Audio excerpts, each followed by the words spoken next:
ሰላም ጤና ይስጥልን የተወደዳችሁና የተከበራችሁ የገበያ ሚዲያ ቤተሰቦቻችን የሰኔ 14 ቀን 2017 ዓ.ም ዕለታዊው የምዕራፍ 2 የምሽት የቢዝነስ ዜና ዘገባዎቻችንን ይዘንላችሁ ቀርበናል። በቢዝነስ ዜና ዘገባዎቻችን ላይ ምጣኔ ሀብታዊና ማህበራዊ ጉዳዮችንም አካተናል። እንድትከታተሉን እየጋበዝን አርዕስቶችን በማስቀደም ዜናዎቻችንን እንጀምራለን። በግንባታ ስራ ላይ የነበሩ ሰራተኞች ከፎቅ ወድቀው ህይወታቸው ማለፉ ተሰምቷል። አስደንጋጩን አደጋ በሚመለከት የያዝነውን መረጃ የምትሰሙት ይሆናል። የጆሮ ማዳመጫ አድርጎ መንገድ የሚያቋርጥ እግረኛን ጨምሮ ደንብ ተላልፈው የተገኙ ግለሰቦች የሚጣልባቸውን ከባድ ቅጣት ባለስልጣኑ ይፋ አድርጓል። ይህንንም የምናጋራችሁ ይሆናል። በኤምፖክስ በሽታ የተያዙ ሰዎች ቁጥር በከፍተኛ ሁኔታ መጨመሩ ተገልጿል። ቁጥሩ በምን ያህል ጨምሯል? በዝርዝር የምናጋራችሁ ይሆናል። ፕሬዚዳንት ዶናልድ ትራምፕ በታላቁ የኢትዮጵያ ህዳሴ ግድብ ላይ አወዛጋቢና አነጋጋሪ መልእክት ማስተላለፋቸው ተገልጿል። ለመሆኑ ፕሬዚዳንቱ ያስተላለፉት መልእክት ምንድነው? የምትሰሙት ይሆናል።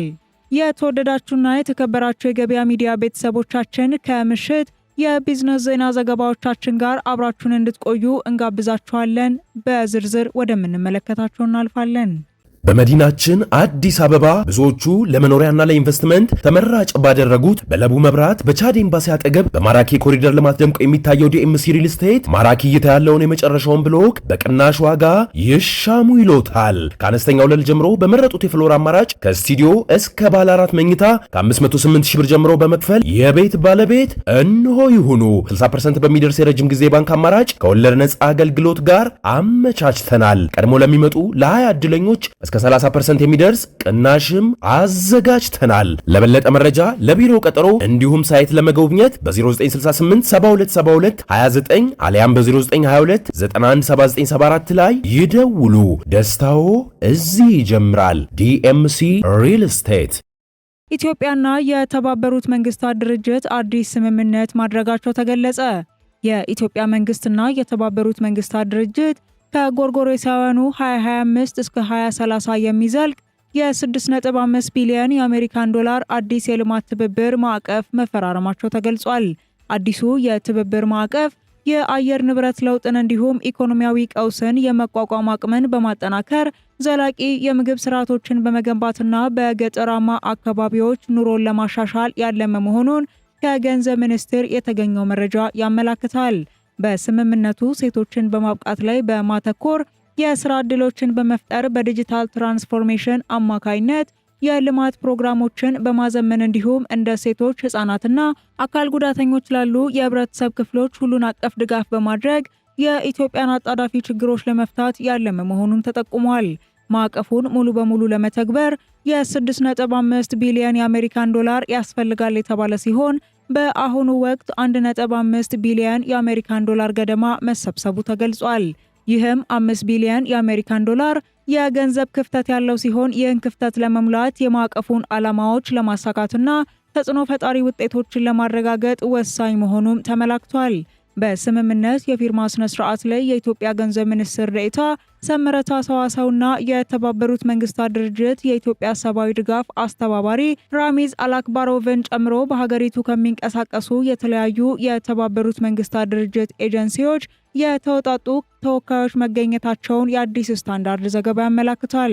በተያያዘም ኢትዮጵያና ዴንማርክ ከጎርጎሮሳውያኑ 2025 እስከ 2029 ድረስ ለ5 ዓመታት የሚዘልቅ የ238.4 ሚሊዮን ዶላር የሁለትዮሽ የልማት ስምምነት መፈራረማቸው የተገለጸ ሲሆን ለ5 ዓመታት ለሚዘልቀው ፕሮግራሙ 238.4 ሚሊዮን የአሜሪካን ዶላር ድጋፍ የተደረገ ሲሆን ይህም ከዴንማርክ ታላላቅ ዓለም አቀፍ የልማት እርዳታ ፕሮግራሞች ውስጥ አንዱ መሆኑ ተመላክቷል። ስምምነቱ በኢትዮጵያ የዴንማርክ አምባሳደር ሱኔ በበኩላቸው ስምምነቱ በኢትዮጵያና ዴንማርክ መካከል ያለውን ጠንካራ የሁለትዮሽ ግንኙነትና ለዓመታት የዘለቀውን መልካም አጋርነት የሚያሳይ ነው በማለት መግለጻቸው ነው የአዲስ ስታንዳርድ ዘገባ የሚያመላክተው። በመዲናዋ ያለው የአውቶቡስ ትራንስፖርት መስጫ መስመር መራዘሙን ቢሮ አስታወቀ።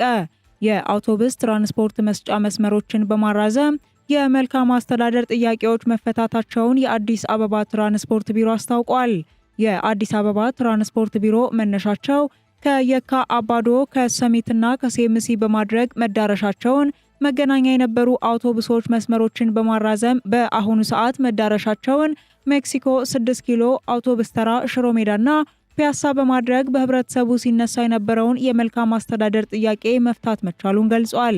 የአዲስ አበባ ትራንስፖርት ቢሮ የህዝብ ትራንስፖርት አደረጃጀትና ስምሪት ዳይሬክቶሬት ከሲቲ ባስ አመራሮችና ከሚመለከታቸው ባለድርሻ አካላት ጋር በመሆን በዛሬው ዕለት አገልግሎቱ በተጀመረበት ወቅት እንደተገለጸው ህብረተሰቡ በትራንስፖርቱ መስክ የሚያነሳቸውን የመልካም አስተዳደርና አገልግሎት አሰጣጥ ጥያቄዎችን ለመፍታት ትኩረት ተደርጎ እየተሰራ እንደሆነ ተገልጿል። በተለይም መነሻቸው በርካታ ነዋሪዎች የሚኖሩባቸው ቦታዎች ላይ አገልግሎቱን በማቅረብ እንግልትን ለመቀነስ ጥረት እያደረገ እንደሚገኝ የተገለጸ ሲሆን በአሁኑ ወቅትም መነሻቸውን ከተለያዩ ቦታዎች ላይ ያደረጉና መዳረሻቸውን መገናኛ ያደረጉ አውቶቡሶችን በማራዘም አገልግሎት መስጠት በዛሬው ዕለት መጀመሩ ተነግሯል። ይህ አገልግሎት ማህበረሰቡ ሁለት ጊዜ ትራንስፖርት እንዳይዝ እንግልት ከመቀነሱ ባሻገር ምልልስ እንደሚያፈጥንና የትራንስፖርት ፍሰቱንም እንደሚያሳልጥ ተጠቅሷል። በኤምፖክስ በሽታ የተያዙ ሰዎች ቁጥር መጨመሩ ተገለጸ። አዲስ አበባን ጨምሮ በ6 ክልሎች የዝንጀሮ ፈንጣጣ በሽታ መከሰቱ መገለጹ የሚታወስ ሲሆን የጤና ሚኒስቴር ትናንት ባወጣው ሪፖርት መሰረት በበሽታው የተያዙ ሰዎች ቁጥር 22 መድረሱን አስታውቋል። በአጠቃላይ እስካሁን በተከናወነው 298 የላቦራቶሪ ምርመራ 22 ሰዎች በበሽታው መያዛቸው የተገለጸ ሲሆን 15 ሰዎች ከበሽታው ማገገማቸውን፣ የአንድ ሰው ሕይወት ማለፉንና 6 ሰዎች በቫይረሱ መያዛቸው ተለይቶ በሕክምና ላይ መሆናቸውንም ነው ሪፖርቱ ያመላከተው።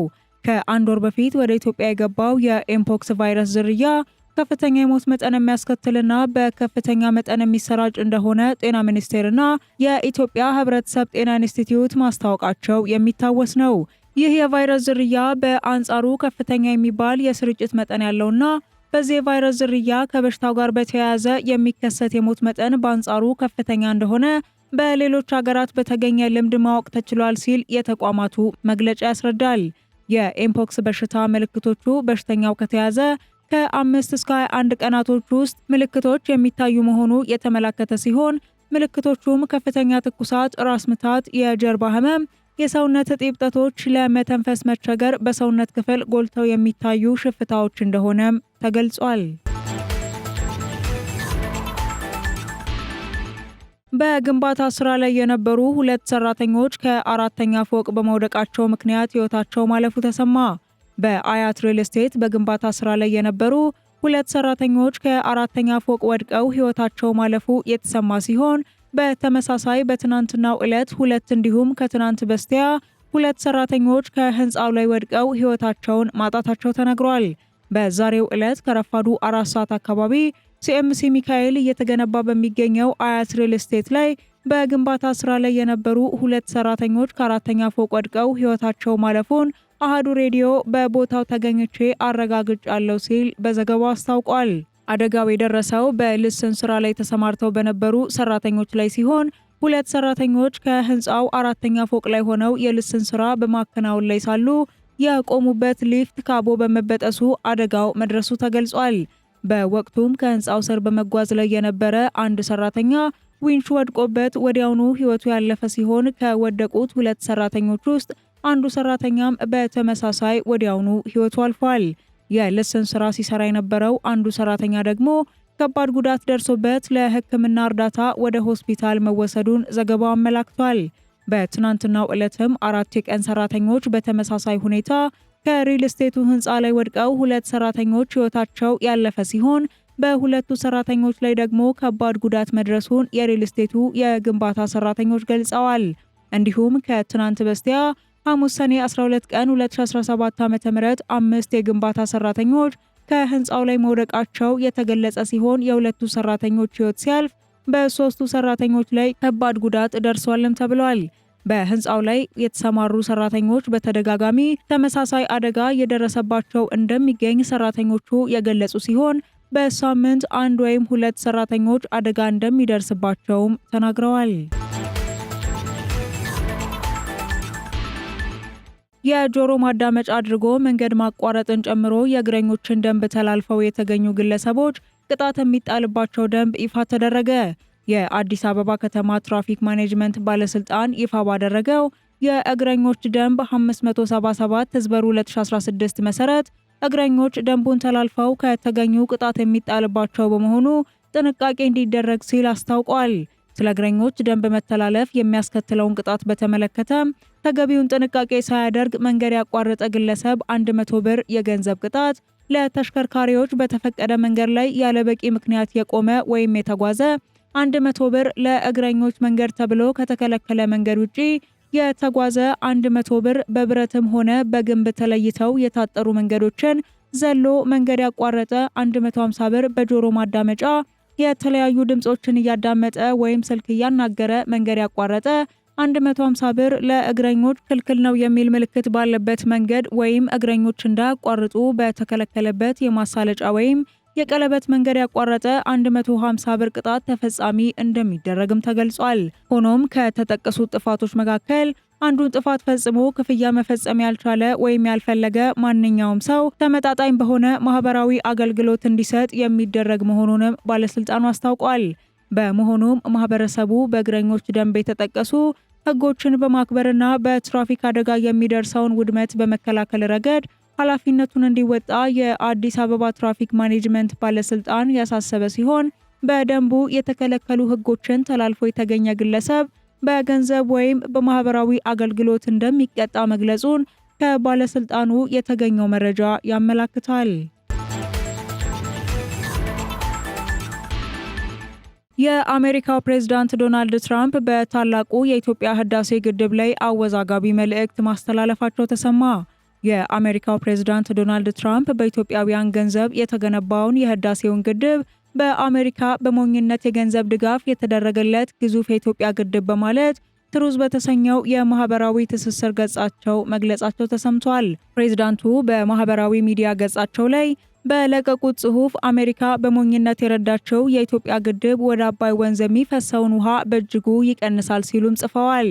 ከውጭ ጉዳይ ሚኒስትር ማርክ ሮቢዮ ጋር በመሆን በዴሞክራቲክ ሪፐብሊክ ኮንጎና በሩዋንዳ ሪፐብሊክ መካከል ባለው ጦርነት ላይ አስደናቂ የሆነ ስምምነት ማዘጋጀቴን ሪፖርት በማድረጌ በጣም ደስተኛ ነኝ ሲሉም ተሰምተዋል።